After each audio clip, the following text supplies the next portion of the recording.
Oopmaak by Exodus hoofstuk 1. Eintlik Exodus 3.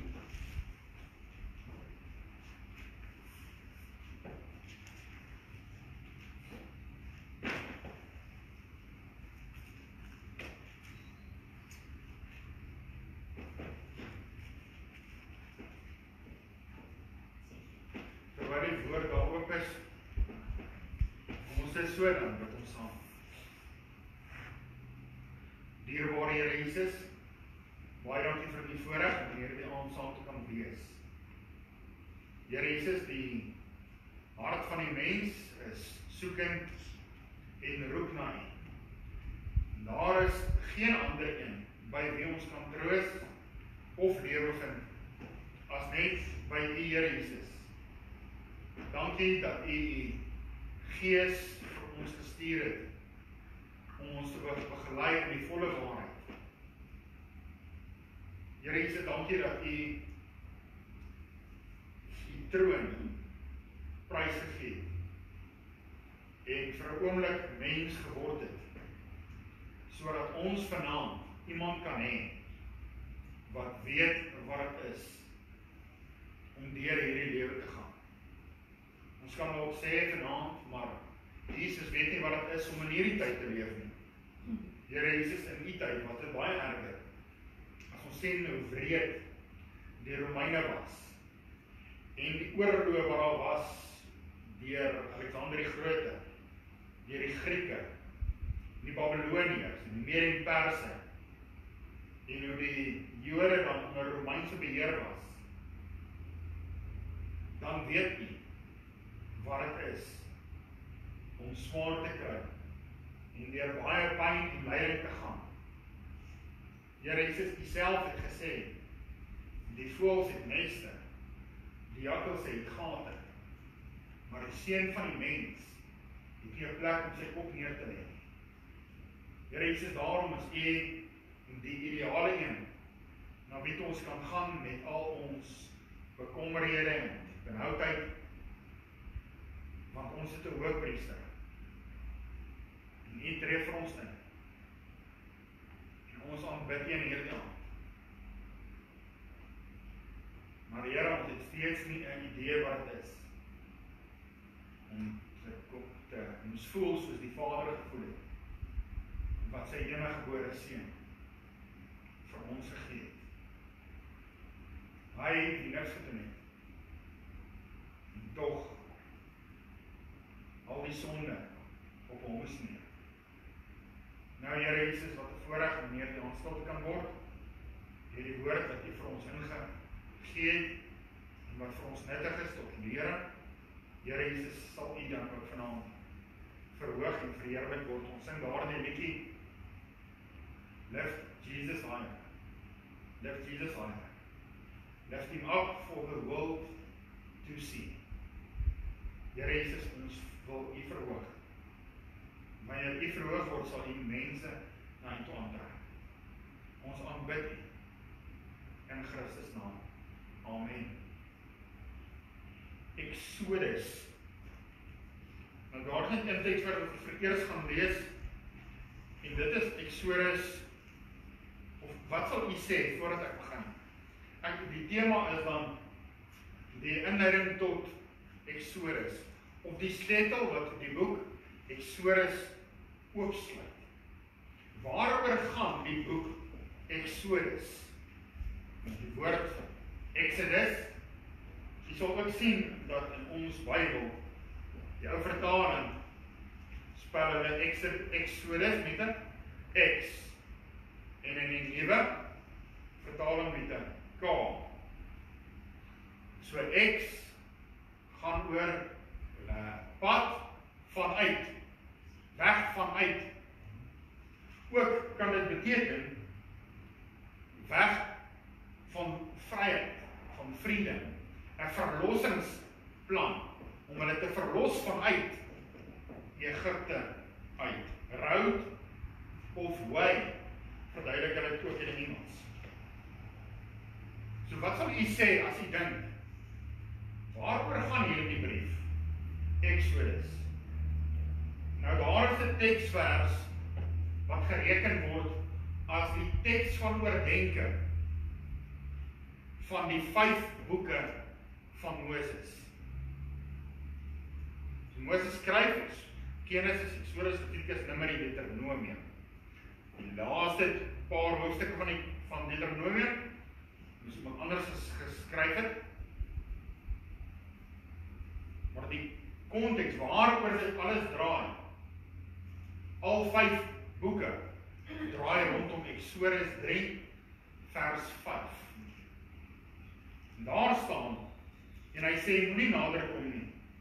Trek die skoene van jou voete af, want die plek waar jy op staan is heilige grond. Hoekom is heilige grond? Want hy is daar. God is daar teenwoordig. En daarom sing ons, is dit heilig. Soos ons in hierdie aan kyk na die boek Exodus, is daar 2 verse in die Nuwe Testament wat ons in gedagte moet hou by elke boek in die Ou Testament. Kan jy onthou wat is daar die 2 verse?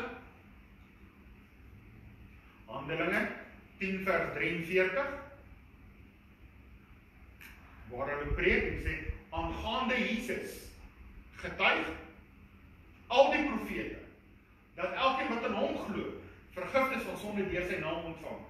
En dan ook Lukas 24 vers 27 met die emmersvangers, waar Jesus self aan die woord is, en hy lê vir hulle uit, en hy sê vir hulle, maar sien julle dan nie, dat die Christus moes ly, en hierdie goed deurmaak. Want Moses en die profete almal deur, het tot op hom geprofeteer. So ook Moses se briewe word ingesluit by die profete, want alles geskryf is rondom een tema, Christus Jesus, en hom as gekruisigde.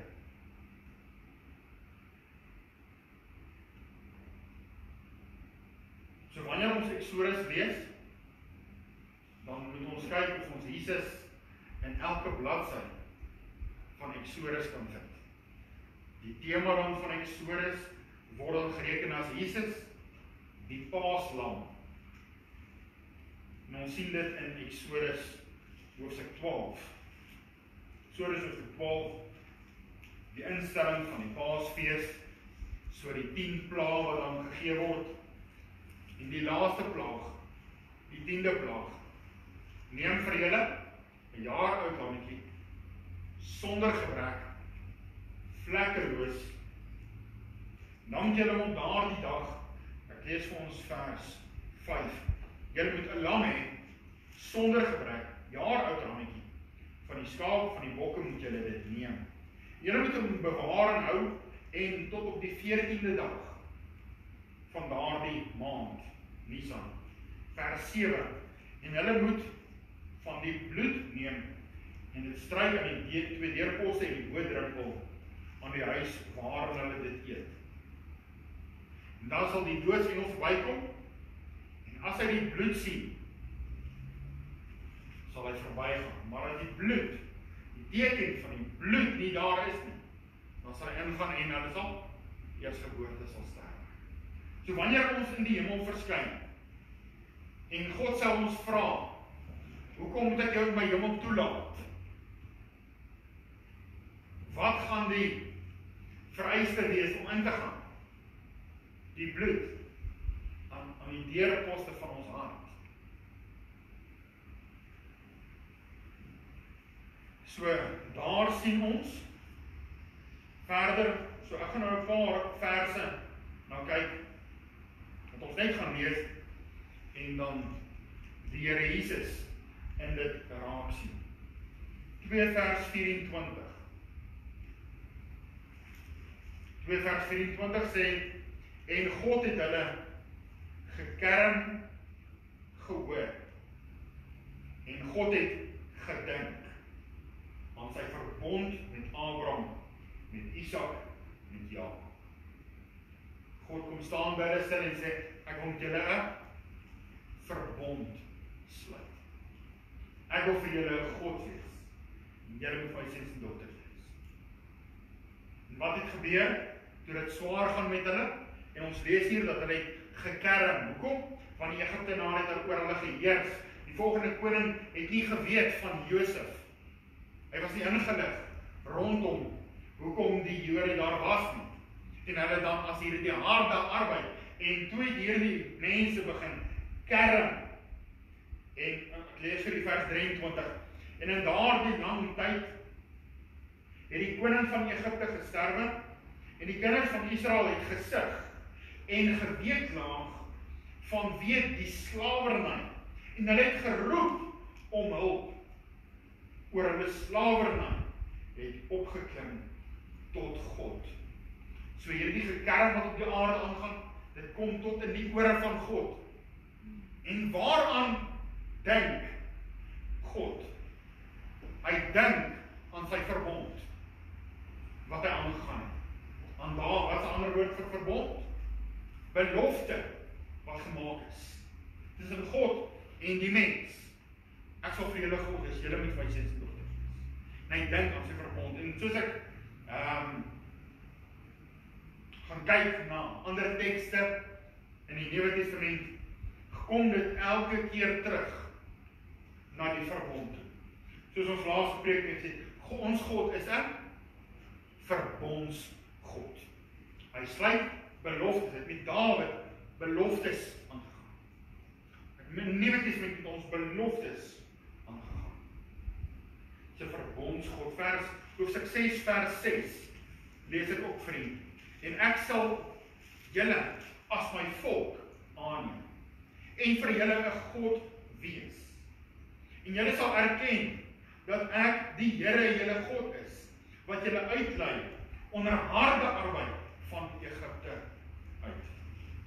Nou, ons lees ook van hierdie woordjie dink in Genesis, hoofstuk 6 en 7, toe die water hoog was, in die tyd van Noag, en hulle dit begin swaar het op daardie ark. Wat staan daar in Genesis? En God het gedink aan Noag, en die water het gesak. Kan julle dit indink? God dink net aan iets, en dit gebeur. God dink, die water sak, en hier God het gedink, self herinner aan die verbond wat hy gesluit het. En hoe kan hy ons God word en ons sy kinders word? Hoe? As net deur die bloed. So die verbond het hy vervulling eintlik in die bloed, in die kruiswerk. Dis daar waar die prys betaal is, sodat hierdie 'n werklikheid kan word in ons lewe. So Moses staan op en hy die Here roep hom om dan hierdie werk te doen. As ons kyk na die oorgang van Genesis na Exodus toe, waarmee eindig Genesis? Genesis eindig met 'n herder wat 'n prins word. Met Josef, né? Josef was 'n herder, skaap opgepas. En dan eindig in Farao se paleis as 'n prins. En Exodus begin ons dan met Moses. Waar word Moses groot? Binne in die paleis. Waar eindig Moses? As 'n skaapwagter. Want hy word uitgevang, dat hy 'n Egiptenaar doodgemaak en hy moes vlug. En hy is 40 jaar oud toe hy moes vlug. En vir 40 jaar skaapwagter. Van prins na skaapwagter. Soos die Here Jesus. Die Here Jesus sit op sy troon. En hy word mens. En ons noem hom die opperherder. Hy noem homself in Johannes 10. Ek is julle herder. Die skape luister na my stem. So. Verdere teks. Hoofstuk 3 vers 8.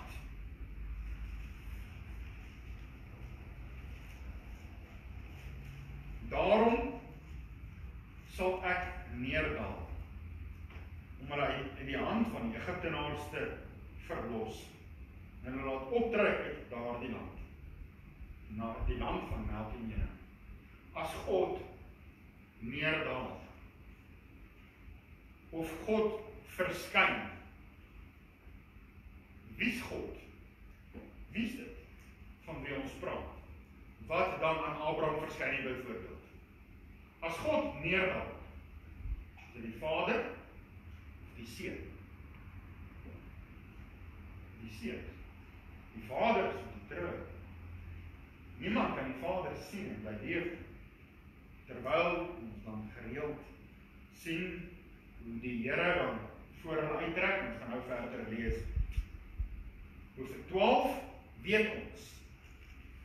Die Here of Johannes die Doper het gesê, daar is die Lam van God wat die sonde van die wêreld wegneem.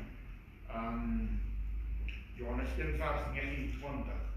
Nee, Johannes 1 vers 29 sê die Here Jesus, daar, of sê Johannes, daar is die Lam van God. In Openbaring 5, 4 en 5 lees ons, dat hulle het gevra, wie is waardig om die boek te neem en sy seels op te maak? En die engel verskyn, die engel sê vir Johannes, die geliefde, moenie huil nie, die leeu van Juda, en hy opstaan, het is dit 'n lam, so asof hy geslag is. Die Here Jesus is die lam, wat die sonde van die wêreld op hom geneem het.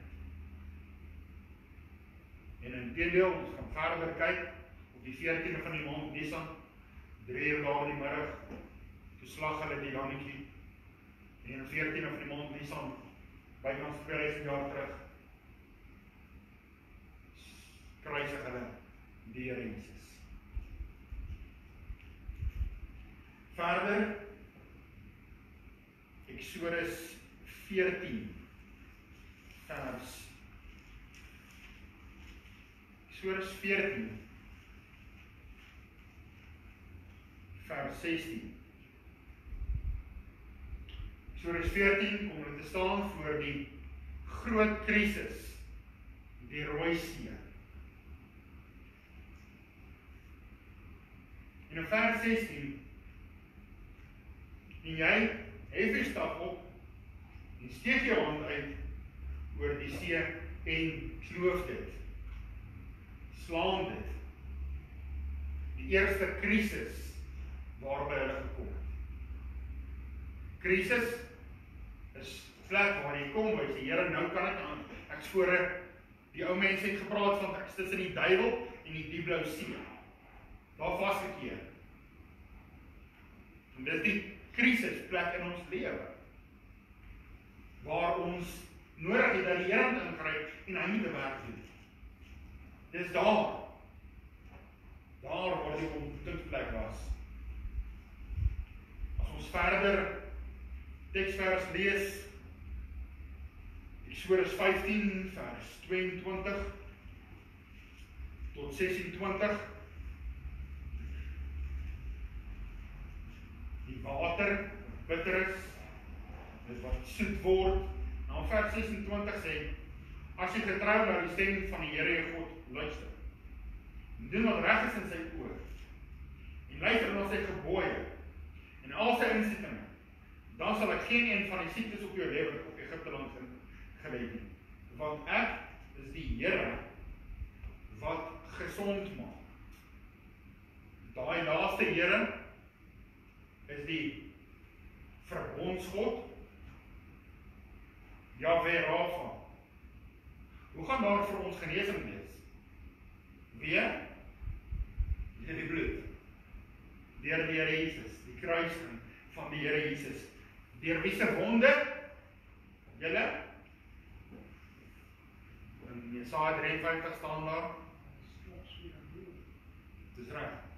Ja, en so Petrus sê hy dit as 'n afgehandelde werk. Jesus getuig daarvan in Matteus 8, vers 10, waar hy sê, dis op hom van betrekking, wat Jesaja geskryf het, deur wie se wonde julle genees kan word. En Petrus skryf dan, nadat Jesus klaar gekruisig is, en klaar opgestaan het, deur wie se wonde julle genees is klaar, bewerk daar aan die kruis.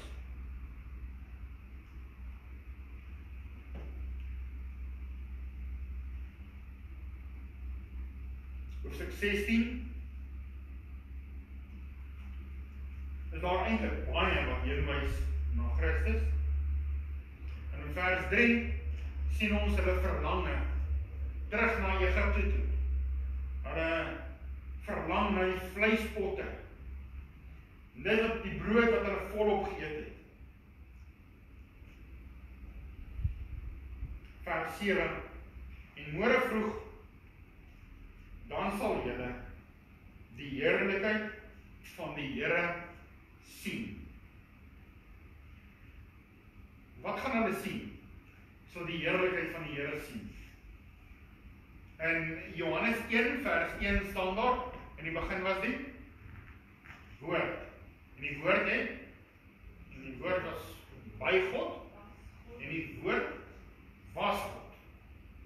Vers 14 sê, en die woord het vlees geword, en ons het sy heerlikheid aanskou. En heerlikheid soos van die enige geborene wat van die Vader kom, vol van genade en waarheid. Ons het sy heerlikheid gesien. Môre vroeg sal julle my heerlikheid sien. In hoofstuk 16 gaan dit oor die manna wat hulle dan gekry het. So hulle was so afhanklik van daardie manna. Ja, hulle het verlang na die vleispotte. En dan wanneer ons in die Nuwe Testament lees oor manna, wat lees ons in die Nuwe Testament oor manna? Dat hulle sê vir die Here Jesus, U is nie groter as Moses. In Johannes hoofstuk 6 vers 31 tot 53. Sê hulle vir die Here Jesus, U is nie groter as Moses. Want Moses het vir ons manna uit die hemel gegee. En Jesus korrigeer hulle. Nee, Moses het nie vir hulle gegee nie. Ek het vir hulle gegee. En nie net ek het vir hulle gegee nie, hy gaan verder die Here Jesus en hy sê, ek is die brood van die lewe. Ek is die manna wat julle aan die lewe gehou het. En dan gaan die Here Jesus so ver om vir hulle te sê, as julle nie my vlees eet nie, my bloed drink nie, julle geen aandeel in my. Wat er al die een wys na die nag, wat ons dan moet gebruik. So, as ons praat van manna, Johannes 6 sê baie duidelik, teken verwys na die Here Jesus, weer eens die Here Jesus as Here. Hoofstuk 17, die water uit die rots, die opskrif daar. het dit 'n heenwyse na Christus, of is dit maar net 'n rots wat geslaan is, wat middeldeur gespleit het en dan die water daaruit gedrink? Wie is die water van die lewe? Wie is die een wat in Johannes 7 vers 37 sê, as iemand dors het, laat hom na buite kom en drink. Die water wat ek hom sal gee, sal word soos lewende water wat opspring in sy binneste, sal word soos lewende water. Maar is daar 'n spesifieke teksvers wat ons skrif met skrif kan vergelyk, wat spesifiek sê dat die Here Jesus is die rots? Is hierdie rots wat geslaan is? Is daar 'n teksvers waaraan jy kan dink? Skielik? Jy het gerots geklief vir my. Dis reg, en 1 Korintiërs hoofstuk 10 gaan ek gou vir u lees.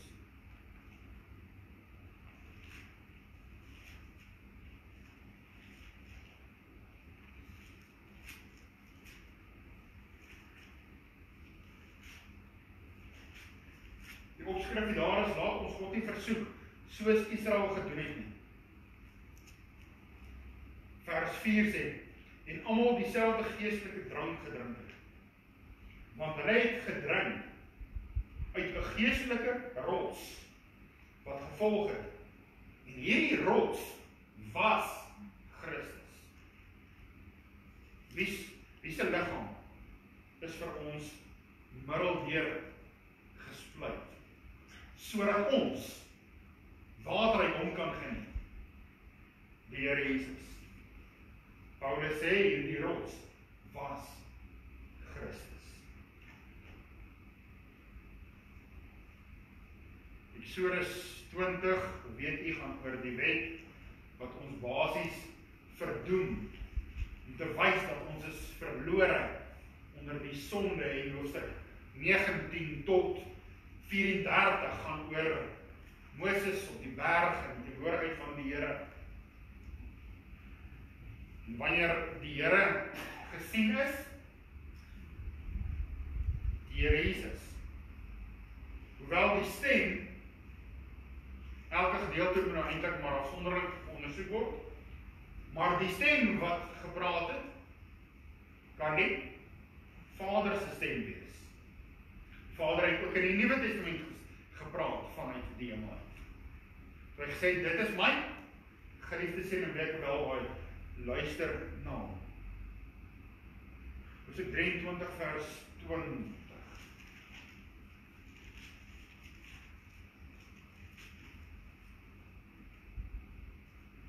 Kyk, ek stuur 'n engel in hoofletter voor jou uit, om jou op die pad te bewaar en om jou na die plek te bring wat ek gereed gemaak het. Neem jou in ag vir hom en luister na sy stem.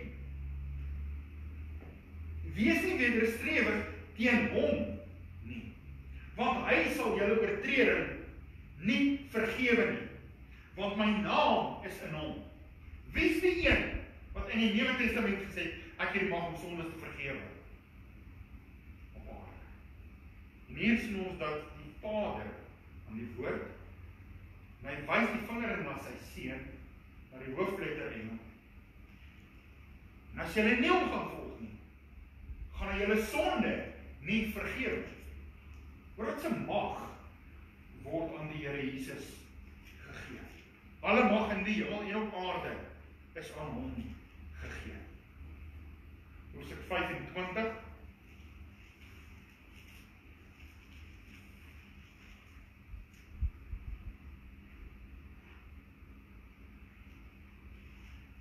Die vrywillige offers en die heiligdom, soos mense kan kyk na die alles wat gemaak is, het alles maar sy heenwyse na Christus. Ook vers 8 sê, ook moet hulle vir my 'n heiligdom maak, dat ek in hulle midde kan woon. Paulus skryf in 2 Korintiërs hoofstuk 6. Hy sal onder ons woon, en hy sal in ons woon en onder ons wandel. In Openbaring hoofstuk 3, 1 tot 3, sien ons dat die Here Jesus wandel tussen sy kerk. En hy weet wat in sy kerk aangaan. Hy is die een wat in die heiligdom vertoef.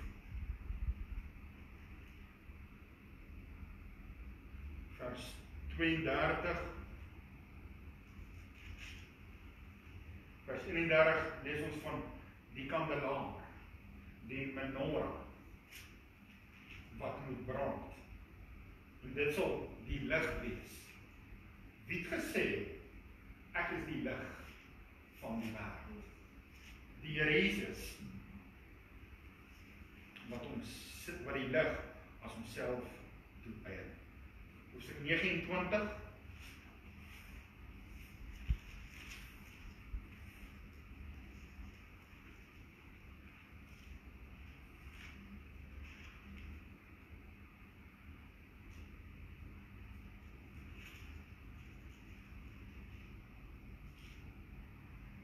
die wyding van die priester.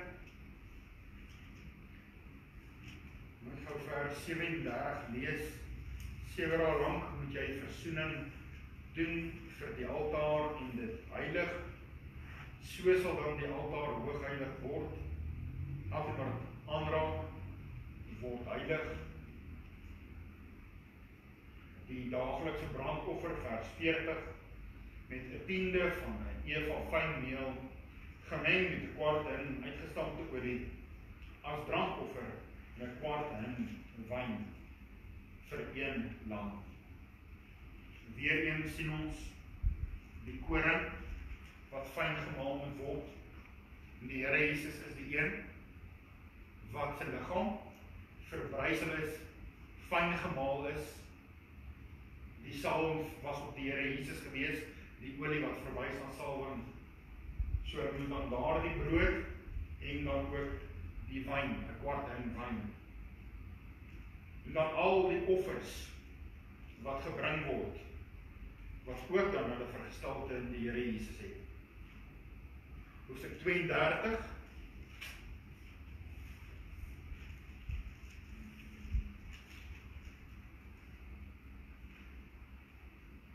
sien ons Moses in vers 30, die opskrif daar, Moses bid vir die volk.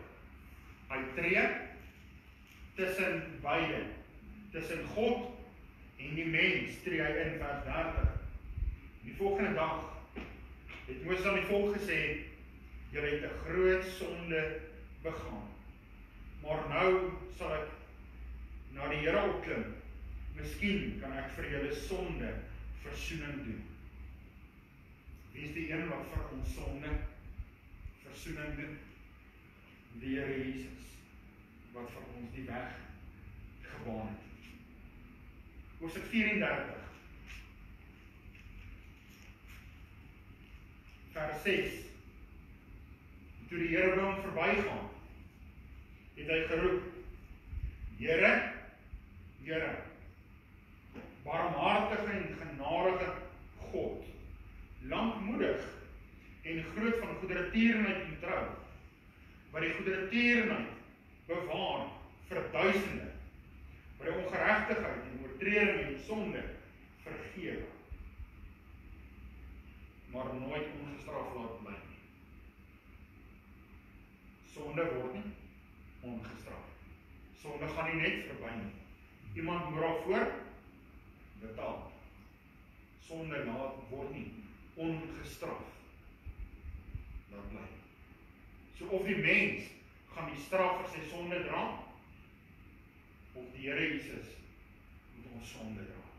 Dan vir 'n oomblik aan 2 Tessalonisense 1 vers 8 en 9 waar hy sê, in vuur en vlam wanneer hy wraak uitoefen, hulle wat die evangelie ongehoorsaam was, hulle sal as straf ondergaan die ewige verderf weg van die aangesig van die Here. Hulle sal as straf ondergaan.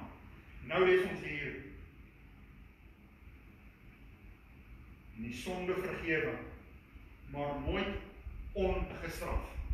Sonde word nie ongestraf straf gebly. Die mens gaan eendag sy straf dra. Of hy moet in hierdie lewe 'n ontmoeting hê met die Here Jesus, sodat die Here Jesus sy sonde kan neem en die straf dra. Dis hoekom God so ernstig is oor sonde, dat mense moet klaar kry met sonde. Want wat gebeur as ons sonde doen? Ons belaai die kruis. Daarom dat die woord sê, dis wonderlik, as iemand sondaar van sy dwaalweg bekeer en 'n menigte van sondes bedek. Hoe word sondes bedek? As onder die bloed van die Here Jesus. Dis net 'n paar teksverse waarna ons kyk in Exodus. Die Here Jesus is die tema van elke brief in die Bybel. Mag ons, wanneer ons deur Exodus blaai, die Here Jesus sien en sy heerlikheid, van heerlikheid tot 'n lam geslag, sy bloed aan die deurposte van ons hart. Mag die Here Jesus verhoog en verheerlik word, ook dan in ons lewe. Amen. Kan ek vra dat die mans daar agter saamkom, man, bid ons daar agter en die vrouwtjies hier voor. En ek iemand wat dalk iets wil bylas voordat ek ja, en jy gou voor daar so Matteus 28. Vers 18 lees. Ook waar die skrif is klaar.